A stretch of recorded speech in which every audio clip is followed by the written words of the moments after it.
semua, perkenalkan nama aku Rizky Anissa Pertiwi dari Prodi Akuntansi 2024 dari kelas EAJ dengan NIM akhir 430. Di sini saya akan mempresentasikan laporan bisnis kelompok saya yaitu dimsum dengan produk dimsum. Masuk ke materi yang pertama yaitu gambaran bisnis. Jadi dalam beberapa waktu terakhir makanan dimsum mengalami peningkatan popularitas di kalangan masyarakat Indonesia. Tidak hanya digemari oleh kalangan remaja, tetapi dimsum juga digemari oleh semua kalangan karena dimsum merupakan makanan yang praktis dan bervariasi, namun tetap memiliki harga yang terjangkau. Zaman sekarang masyarakat suka sekali mencari makanan-makanan yang praktis tetapi tetap enak dan sehat. Dimsum memiliki banyak varian topping seperti sayuran, sapi, dan daging sapi. Nah, selain itu ada juga beberapa varian seperti original, mentai, dan bakar, serta memiliki toppingan atau pelengkap yaitu saus merah dan chili oil. Dimsum juga dapat dijual dalam bentuk siap saji maupun frozen. Jadi akan hal itu menurut kami dimsum memiliki peluang yang bisa terus berkembang dan menjanjikan. Dengan kami yang sudah memiliki supaya menjadikan kami memiliki model yang relatif terjangkau, operasional cukup, praktis dan mudah, serta bahan baku dan pelengkapannya juga mudah dicari. Margin costnya juga cukup tinggi, menjadi salah satu alasan kami memilih dimsum untuk usaha kami. Lanjut ke materi yang kedua yaitu analisis bisnis. Nah, analisis bisnis ini meliputi analisis SWOT yang terbagi dari 4 yaitu strength atau kekuatan, weakness atau kelemahan, opportunity, peluang, serta threat atau ancamannya sendiri. Nah, yang pertama adalah strength atau kekuatannya sendiri, meliputi dari menu yang digemari banyak kalangan, modal awal yang relatif terjangkau, proses produksi bisa distandarisasi, cocok untuk dine-in maupun take-away, serta bisa divariasikan dengan cita rasa lokal. Yang kedua adalah weakness atau kelemahannya sendiri, seperti kualitas produk bergantung pada kesegaran bahan, mudah ditiru oleh kompetitor, tidak semua orang familiar dengan dimsum, serta perlu alat khusus seperti kukusan besar. Nah, untuk opportunity-nya sendiri atau peluangnya sendiri yaitu meningkatkan tren street food atau jajanan kekinian, potensi ekspansi melalui media sosial dan delivery. Lalu peluang kerja sama dengan UMKM atau komunitas kuliner, serta bisa dikembangkan menjadi frozen food atau makanan-makanan yang lebih enak disajikan. Lalu untuk threat-nya sendiri atau ancamannya sendiri yaitu persaingan tinggi, fluktuasi harga bahan baku atau kenaikan harga bahan baku sewaktu-waktu seperti ayam dan udang. Lalu regulasi izin usaha makanan.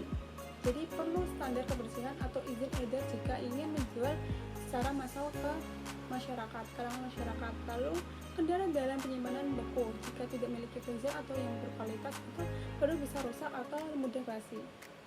Dari analisis SWOT yang telah saya sampaikan, di sini saya akan menyampaikan juga mengenai analisis bisnis dari mulai value proposition canvas dan PMC.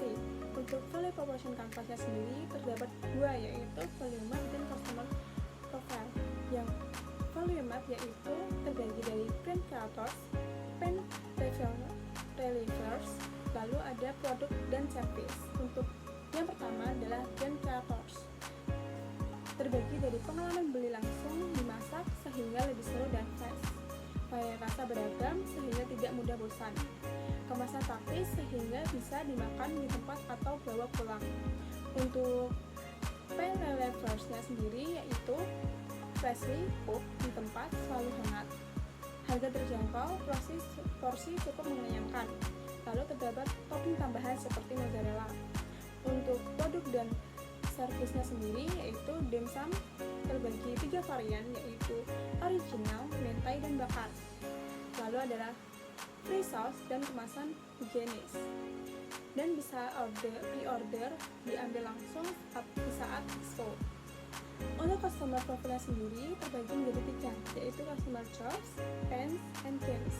Untuk customer job-nya sendiri mencari camilan kekinian dengan rasa variatif dan harga terjangkau, dan memanfaatkan pre-order agar tidak antri saat expo atau tidak kehabisan.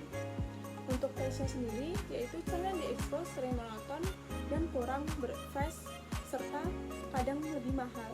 Lalu porsi camilan sering kurang mengenyangkan. Untuk jenisnya sendiri yaitu mendapatkan camilan hangat dengan rasa kekinian, bisa pilih varian rasa dan topping sesuai selera masing-masing, lalu harga ramah di kantong mahasiswa. Untuk BMC-nya sendiri, yaitu pertama ada K-Partners, terdiri dari supplier bahan baku, vendor alat masak, pihak kampus, saat izin stand, lalu teman satu tim, expo. Bisa dibagi tugas, produksi, dan jaga stand atau job desk-nya masing-masing. Lalu yang kedua adalah K-Activities, produksi dan persiapan dimsum, lalu ada evaluasi rasa dan kualitas, promosi di media sosial, lalu ada diskusi dan pematangan konsep, survei dan persiapan perlengkapan, hingga penjualan dan pelayanan di booth. Lalu yang ketiga adalah value proposition, yaitu terdiri dari dimsum hangat dan fresh. Harga terjangkau untuk kantong mahasiswa, varian rasa seperti original, mentai, dan bakar. Lalu ada produksi, siap makan, dan praktis saat expo. Lalu yang keempat adalah customer relationship, yaitu terdiri dari ramah dan interaktif saat melayani di booth. Lalu ada respon cepat pada saat pemesanan dalam via DM atau chat saat expo. Yang kelima adalah customer segments, yang terdiri dari mahasiswa kampus, dosen dan staf, pengunjung umum expo kampus, dan pencinta jajanan ringan dan praktis. Untuk yang keenam adalah K-Researchers, terdiri dari peralatan masak seperti kukusan, kompor portable, dan gas. Lalu bahan baku seperti dimsum, lalu ada booth dan perlengkapan seperti meja, banner, dan wajah saji. Serta ada SDM atau sumber daya manusia, yaitu seperti penjaga booth dan pemasak. Lalu ada packing ramah lingkungan. Yang ketujuh ada channels, yang terdiri dari booth dan stand di area expo kampus, promosi lewat Instagram Story dan WhatsApp Story. Lalu ada banner di lokasi expo, serta dapat open PO atau pre-order sebelum expo. Lalu yang kedelapan adalah cost structure, yang terdiri dari pembelian bahan baku, sewa atau biaya stand, peralatan masak, dan perlengkapan booth, dan biaya promosi seperti desain poster, cetak banner. Lalu ada packing, mika pembungkus, dan paper box. Untuk yang terakhir atau yang kesembilan yaitu revenue stream, yang terdiri dari penjualan langsung di booth expo dan pre-order sebelum acara. Lanjut ke materi yang ketiga adalah realisasi operasional, yang terdiri dari pemilihan lokasi dan operasional inti. Nah, untuk pemilihan lokasi operasionalnya sendiri yaitu seperti lokasi produksi. Produksi dimsum tidak dilakukan secara mandiri oleh kelompok, melainkan bekerjasama dengan supplier yang merupakan kenalan dari salah satu anggota tim. Keputusan ini diambil berdasarkan pertimbangan efisiensi waktu, tenaga, dan keterbatasan alat produksi. Selain itu, dengan bekerjasama dengan supplier, kualitas dan kuantitas produk bisa dipastikan lebih stabil. Proses pengambilan produk dari supplier dilakukan secara bertahap berdasarkan jumlah pre-order dan kebutuhan penjualan langsung. Lalu untuk lokasi penjualannya sendiri, penjualan produk dilakukan di tenan nomor 139 yang berlokasi tepat di depan pintu keluar auditorium barat. Lokasi ini dinilai sangat strategis karena berada pada arus lalu lintas utama pengunjung expo. Jadi ketika mahasiswa atau pengunjung keluar dari auditorium, tenan dimsum langsung terlihat jelas sehingga memberi peluang besar untuk menarik perhatian dan meningkatkan potensi penjualan secara langsung atau walk in the customer. Untuk proses produksi dan pengemasan sendiri, produksi dimsum dilakukan secara bertahap sesuai dengan peningkatan permintaan yang signifikan menjelang dan selama expo. Awalnya, kelompok menyiapkan sebanyak 280 dimsum untuk sistem pre-order dan 120 dimsum untuk penjualan langsung atau on the spot di lokasi expo. Namun karena tinggi minatnya konsumen, produksi bertambah sebanyak 100 dimsum dan bertambah lagi menjadi 200 dimsum yang untuk memenuhi permintaan yang terus masuk. Bahkan setelah expo selesai, masih terdapat peminatan lanjut sehingga dilakukan penambahan produksi sebanyak 100 dimsum. Jadi total keseluruhannya dimsum yang terjual adalah 800 pieces.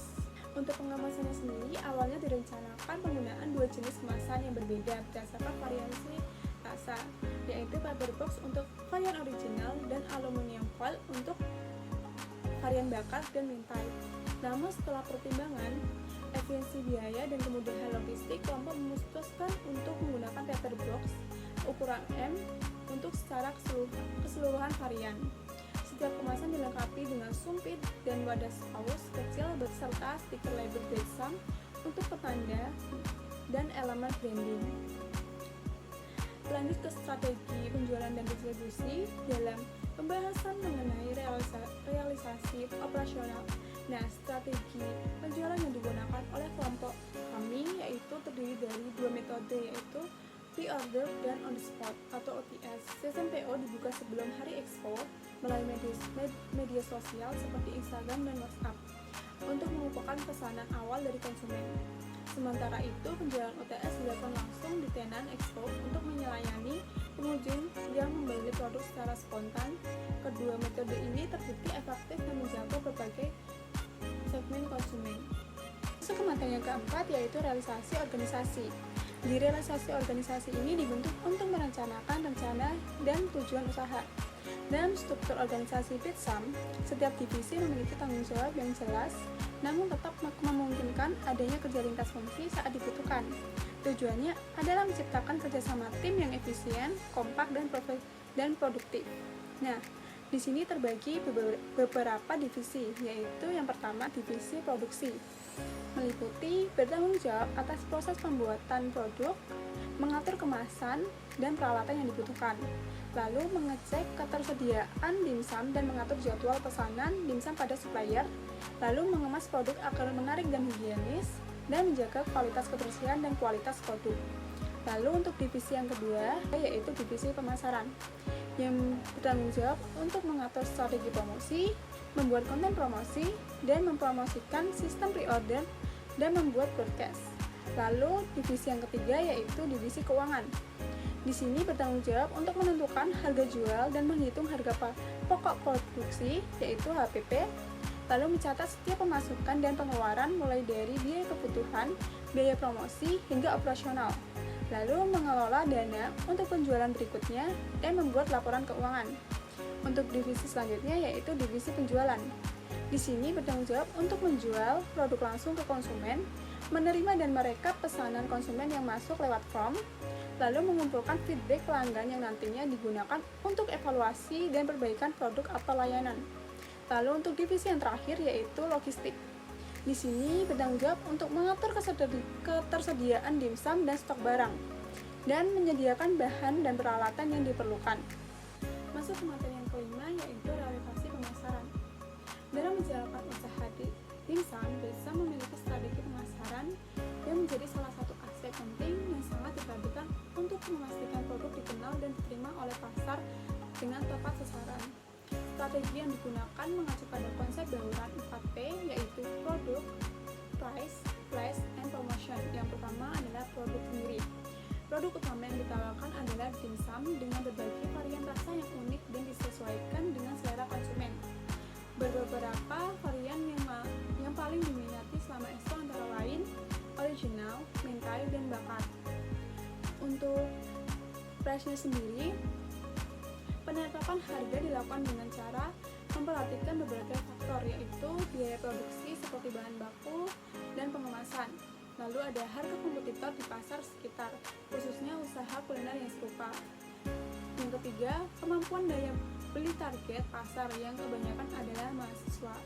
Jadi berdasarkan pertimbangan tersebut, harga dimsum atau Betsam ditetapkan pada kisaran 14.000 hingga 20.000 per porsinya, tergantung varian dan isi harga, dan dinilai cukup kompetitif dan terjangkau, namun tetap memberikan margin keuntungan yang wajar untuk menutupi biaya produksi dan mendukung keberlanjutan usaha. Untuk yang price sendiri, selama masa pelaksanaan kegiatan penjualan utama dilakukan di Expo Kewirausahaan di kampus. Namun untuk memperluas jangkauan dan meningkatkan potensi keberlanjutan usaha, tim juga merencanakan beberapa strategi distribusi antara lain dengan sistem pre-order melalui WhatsApp atau Instagram agar konsumen bisa memesan sebelum dan produk diproduksi sesuai pesanan sehingga efisiensi dan mengurangi risiko kerugian.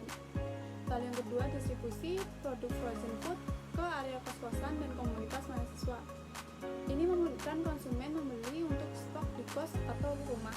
Yang ketiga, menjual secara langsung di event kampus atau bazar lainnya yang rutin diadakan. Yang keempat, dengan demikian distribusi tidak hanya mengandalkan penjualan langsung, tapi juga melalui memperluas ke jalur digital dan sistem delivery. Untuk promosinya sendiri, promosi adalah aspek yang sangat menentukan kesuksesan penjualan, terutama dalam usaha baru seperti menjual dimsum. Strategi promosi yang kelompok kami lakukan melalui berbagai cara, antara lain promosi melalui media sosial, terutama pada WhatsApp dan Instagram. Lalu promosi langsung dari mulut ke mulut atau word of mouth, terutama dari teman-teman dan pengunjung yang puas dan membagikan pengalaman mereka di media sosial pribadi. Desain promosi cetak seperti poster dan standing banner yang ditampilkan di booth expo. Informasi produk dan harga dibuat menarik dan mudah dibaca. Lanjut ke materi yang keenam, yaitu relasi keuangan. Dengan materi yang pertama yaitu sumber dana. Dengan keterangannya sendiri, iuran anggota dengan satuannya 10 dengan harga 222.000, totalnya 2.220.000. Lalu relasi biaya perlengkapan itu totalnya 203.000. Dengan relasi biaya produknya sendiri yaitu 2.011.000. Nah, total keseluruhan relasi biayanya yaitu dimsum dan perlengkapannya yaitu 2.214.100. Nah, harga jual dimsum original per isinya yaitu 300, HPP-nya 381.505 rupiah. Lalu untuk harga jual dimsum original isiannya sendiri yaitu HPP-nya 400.089.780. Untuk dimsum mentanya sendiri HPP-nya yaitu 660.800 rupiah. Untuk dimsum isi bakarnya sendiri HPP-nya yaitu 468.725 rupiah. Untuk harga jual cili olah sendiri yaitu 10.290 rupiah. Untuk break even point-nya sendiri yaitu 3.130.000 dengan payback periodnya yaitu modal 2.220 dengan total penjualan 3.130.000 dengan marginnya sendiri 910.000 dengan payback periodnya sendiri 29,07 untuk sekali penjualannya. Nah, dengan laporan keuangan yang tadi, kita memiliki laporan laba rugi Bitsam untuk 11 Juni 2025 dengan laba bersihnya 915.900. Dengan bagi hasilnya sendiri yaitu per anggotanya mendapatkan 91.590 rupiah. Masuk ke pembahasan yang ketujuh yaitu deskripsi kegiatan. Kegiatan keperusahaan ini dimulai dari proses pencarian ide bisnis yang relevan dan berpotensi diterima oleh pasar. Setelah melalui diskusi kelompok dan mempertimbangkan tren makanan yang sedang digemari, kelompok kami sepakat untuk memilih produk dimsum sebagai ide utama. Produk ini kemudian diberi nama Bitsam yang menggabungkan kata bait, gigit, dan dimsum untuk menggambarkan konsep makanan ringan yang praktis dan menggugah selera. Lanjut ke tahap perencanaan. Kegiatan keperusahaan kelompok 3 dengan produk dimsum atau Bitsam diawali dengan tahap perencanaan yang berlangsung pada 15 hingga 21 Mei 2025. Pada tahap ini, kelompok menghitung estimasi pengeluaran bahan baku, menentukan harga jual per porsi, serta menentukan varian dimsum yang akan dijual. Selain itu, kelompok juga merancang target keuntungan yang ingin dicapai, meskipun terdapat kendala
Juli 2025. Kegiatan ini meliputi penghitungan total pemasukan dan keuntungan bersih.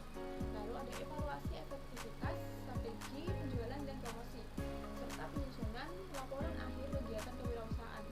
Tahap akhir ini menghasilkan laporan keuangan, evaluasi keseluruhan kegiatan dan berbagai rekomendasi sebagai dasar pengembangan usaha di masa depan. Masuk ke pembahasan yang ke-8 yaitu analisis keberlanjutan. Nah, analisis keberlanjutan ini yaitu meliputi tinjauan tantangan usaha. Berdasarkan evaluasi setelah pelaksanaan ekspor kewirausahaan, usaha DIPSAM menghadapi sejumlah kendala baik dari sisi teknis maupun strategi pengelolaan. Secara teknis, keterbatasan perlengkapan produksi sempat menjadi hambatan dalam persiapan awal. Proses produksi dan pengemasan juga cukup memakan waktu, terlebih ketika permintaan meningkat. Selain itu, tidak semua varian rasa yang diuji cobakan memperoleh respon positif dari konsumen. Dari sisi strateginya, tingginya pesaing usaha dimsum menjadi tantangan tersendiri. Banyak pelaku usaha menawarkan produk serupa dengan harga yang lebih murah. Produk juga perlu diferensiasi yang lebih kuat agar menonjol di pasar.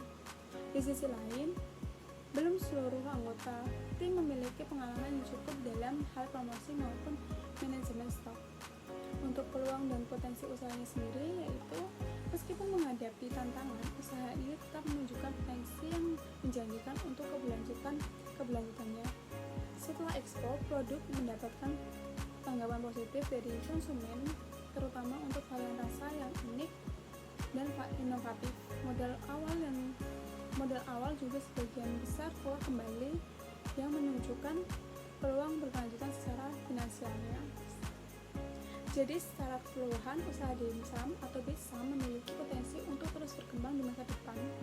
Namun demikian, keputusan untuk melanjutkan usaha sepenuhnya bergantung pada kedua faktor, yaitu kesediaan waktu dari masing-masing anggota kelompok dan kesepakatan bersama mengenai komitmen untuk melanjutkan usaha ke depannya. Jika para anggota sepakat dan memiliki waktu yang cukup, maka usaha dapat dilanjutkan dalam bentuk skala kecil seperti season pre-order atau produksi frozen food. Namun jika tidak memungkinkan, usaha tetap dianggap berhasil sebagai sarang pembelajaran praktis dalam bidang kewirausahaan. Untuk materi yang terakhir yaitu lampiran. Nah, di sini saya akan menampilkan beberapa foto atau dokumentasi saat expo. Bisa dilihat di sini. Sekian pembahasan yang telah saya sampaikan mengenai laporan bisnis kelompok 3 atau DIPSAM. Sekian dari saya. Jika ada kesalahan kata, mohon maaf. Wassalamualaikum warahmatullahi wabarakatuh.